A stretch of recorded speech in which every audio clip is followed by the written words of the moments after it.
Bonjour tout le monde, je suis contente de vous retrouver dans cette nouvelle vidéo de la série Au pays d'Aglaé et du cancer. Aujourd'hui, on va parler de 10 choses que vous ne savez probablement pas à propos du cancer.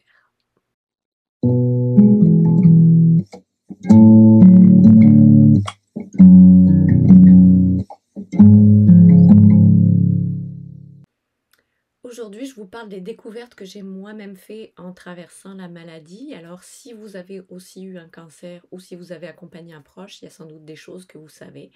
Mais je vous préviens tout de suite, il y aura peut-être un peu d'humour dans les capsules aujourd'hui, dans le sujet abordé aujourd'hui pour composer avec la maladie.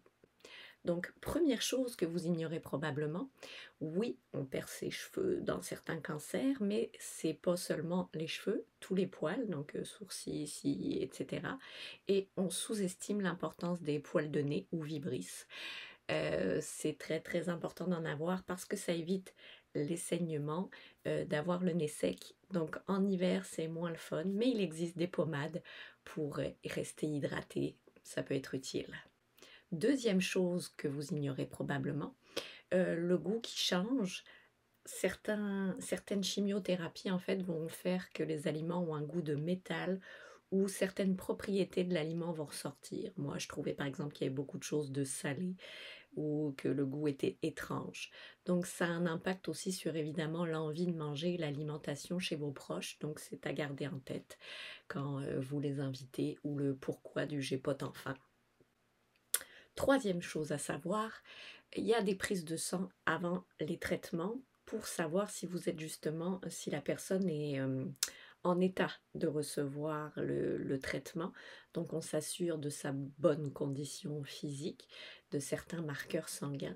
Donc oui, des prises de sang, il va y en avoir une puis une autre parce que des fois, ça passe pas un jour près. Donc là, on la reporte le lendemain ou le surlendemain, on y retourne. Donc oui, il va y avoir beaucoup de prises de sang à faire. Et en parlant de prise de sang ou d'injection, on va parler du quatrième point, les facteurs de croissance, donc des injections en fait pour stimuler la production de globules blancs, la chimiothérapie faisant dropper, diminuer le système immunitaire, les globules blancs partent en vacances. Donc il peut y avoir des injections qui vous sont prescrites. De ce que j'ai compris, en France, c'est une infirmière qui va vous les faire à domicile. Au Québec, c'est un peu plus,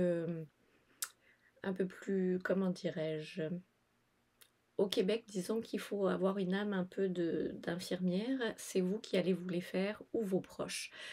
C'est pas ma partie préférée, donc accompagnez-vous de quelqu'un qui est à l'aise avec le faire. Ça peut vraiment être aidant, ça fait diversion et ça se prend mieux.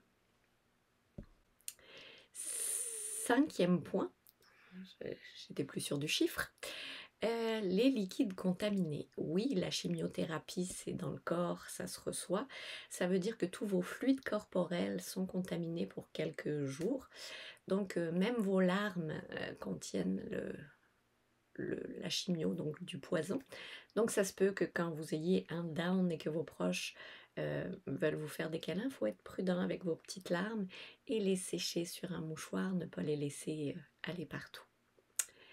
Voilà. Sixième point, la fréquence des traitements. Il se peut que vous receviez de la chimio, généralement c'est aux 3 semaines avec 4 à 6 traitements, mais ça se peut d'en recevoir à chaque semaine. Ça se peut d'en recevoir plusieurs fois par semaine aussi, de ce que j'ai compris, quand elle se donne de façon orale. Donc en fait, il n'y a pas de fréquence prescrite, tout se peut, donc c'est bon à savoir aussi.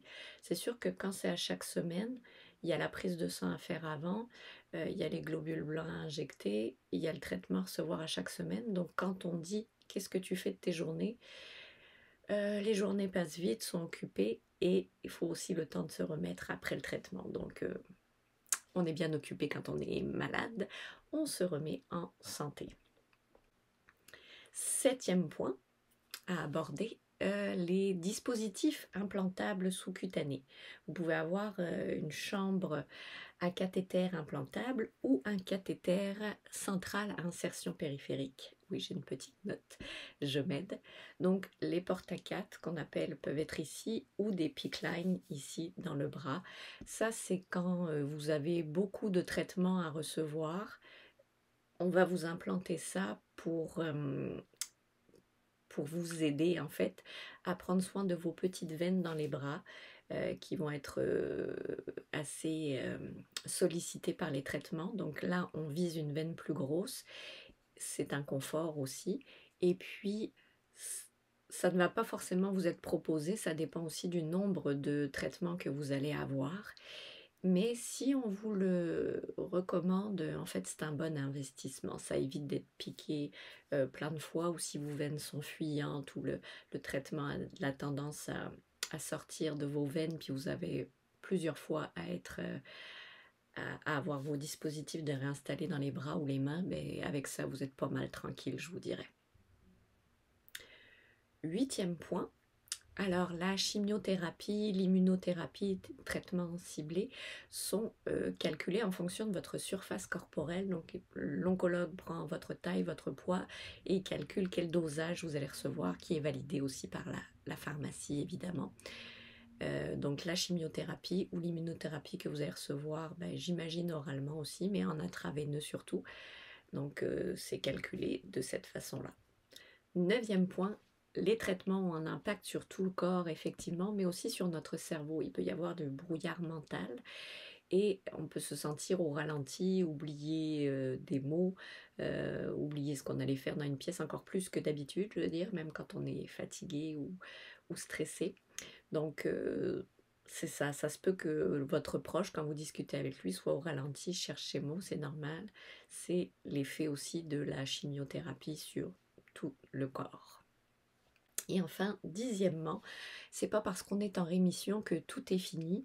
Il y a toujours effectivement des surveillances. Il peut y avoir des traitements qui continuent malgré tout, que ce soit l'immunothérapie, de la radiothérapie, d'autres contrôles à faire. Donc, c'est un aspect important à garder en tête quand vous êtes un proche aussi qui accompagne quelqu'un qui traverse le cancer, parce que souvent on va dire qu'est-ce que tu fais de tes journées, mais il y a encore beaucoup d'examens ou de suivis médicaux à faire qui prennent beaucoup de temps. Et il y a la fatigue aussi, autant physique des fois que mentale. Donc se remettre aussi tranquillement. Donc c'est long, ça se peut qu'on a encore besoin de faire pas mal de siestes. Alors c'est ça, la rémission égale, c'est pas tout est fini, on passe à autre chose. Donc j'espère que ces 10 choses vous ont aidé. On remercie aussi mon petit épi, ça pousse et maintenant je suis contente d'être décoiffée. Donc je vous retrouve dans une prochaine vidéo et puis n'hésitez pas à vous abonner à ma chaîne Psycho-Humaine, à partager et puis à commenter, ça va me faire un plaisir de vous répondre. À la prochaine!